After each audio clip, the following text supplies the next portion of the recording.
അന്വേഷണ മികവിന്റെ കാര്യത്തിൽ കേരള പോലീസിനെ വെല്ലാൻ ലോകത്ത് മറ്റ് സേനകളില്ല എന്നാണ് പൊതുവെ പറയുന്നത്. ഇത് അതിശയോക്തിയല്ല എന്ന് തെളിയിച്ചിരിക്കുകയാണ് പുന്നപ്ര പോലീസ് സ്റ്റേഷനിലെ ഉദ്യോഗസ്ഥർ. അർദ്ധരാത്രിയിൽ വാഹനം ഇടിച്ചു കൊലപ്പെടുത്തിയ ശേഷം നിർത്താതെ പോയ വാഹനം ശാസ്ത്രീയമായ അന്വേഷണത്തിലൂടെ കണ്ടെത്തിയിരിക്കുകയാണിവർ. കഴിഞ്ഞ 16-ാം തീയതിയാണ് പുന്നപ്ര പോലീസ് സ്റ്റേഷൻ പരിധിയിൽ ഫൽഗുണൻ എന്ന 69-കാരനെ വാഹനമിടിച്ചു കൊലപ്പെടുത്തിയത്. പുലർച്ചെയാണ് പോലീസിന് വിവരം ലഭിക്കുന്നത്. ഇടിച്ച വാഹനം നിർത്താതെ പോകുകയും ചെയ്തു. സംഭവം അറിഞ്ഞുടൻ തന്നെ പുന്നപ്ര സബ് ഇൻസ്പെക്ടർ ആനന്ദിൻ്റെ നേതൃത്വത്തിൽ പ്രത്യേക ടീമിനെ തയ്യാറാക്കി. പോലെ വാഹനം പരിശോധിച്ചു. കാരണം എന്ന് പറഞ്ഞു കഴിഞ്ഞാൽ ഈ രാത്രിയത്തെ ആദ്യത്തെ ദിവസം തൊട്ടേ നമുക്ക് ടൈമിലൊരു കൃത്യതയില്ല. അത് കാരണം നമ്മൾ ഈ ഇരുട്ടായതുകൊണ്ട് നമുക്ക് വിഷ്വൽസ് ഒന്നും നോക്കുന്നവർക്ക് മനസ്സിലായി. ഹൈവേയുടെ പണി കിടക്കുന്ന കാരണം റോഡിലൊന്നും ക്യാമറാസ് അധികം കാണില്ല. പിന്നെ കിട്ടുന്ന ഒരു ചെറിയ രൂപമാണ്. ഈ ഒരു രൂപത്തിൻ്റെ പിറകെയാണ് നമ്മൾ പോകുന്നത്.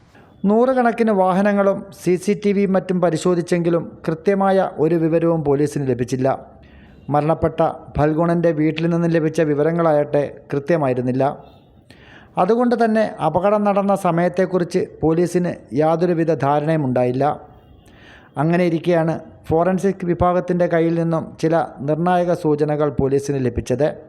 ഇതേക്കുറിച്ച് അന്വേഷണ ഉദ്യോഗസ്ഥനായ ആനന്ദ് തന്നെ പറയും. ഫോറൻസിക്കിലെ അസിസ്റ്റൻറ്റ് പ്രൊഫസറായിട്ടുള്ള പൂജ മാഡം ഒരു സജഷൻ പറഞ്ഞായിരുന്നു. കാരണം ഈ ഒരു മരണം ഒരു ഫുഡ് കഴിച്ചിട്ട് ഒരു 6-7 മണിക്കൂർ ആ ഒരു ഗ്യാപ്പിലായിരിക്കും നടന്നിട്ടുണ്ടാവുക എന്ന് പറഞ്ഞു.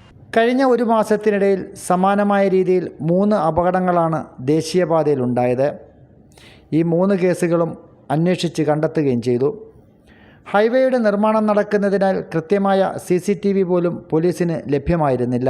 എങ്കിലും തങ്ങളുടെ അന്വേഷണ മികവിൻ്റെ മുന്നിൽ ഒരാൾക്കും രക്ഷപ്പെടാൻ കഴിയില്ല എന്ന് തെളിയിച്ചിരിക്കുകയാണ് കേരള പോലീസ്. അപകടത്തിന് ശേഷം മലപ്പുറത്തേക്ക് പോയ വാഹനവും ഡ്രൈവറെയും പോലീസ് കസ്റ്റഡിയിലെടുത്തു. ഡ്രൈവറെ റിമാൻഡ് ചെയ്തു.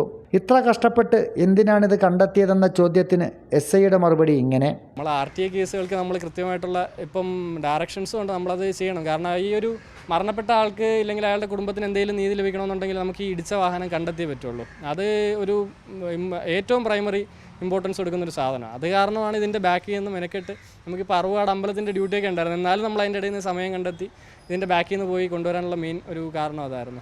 ഷാജഹാൻ, കൈരളി ന്യൂസ്, ആലപ്പുഴ.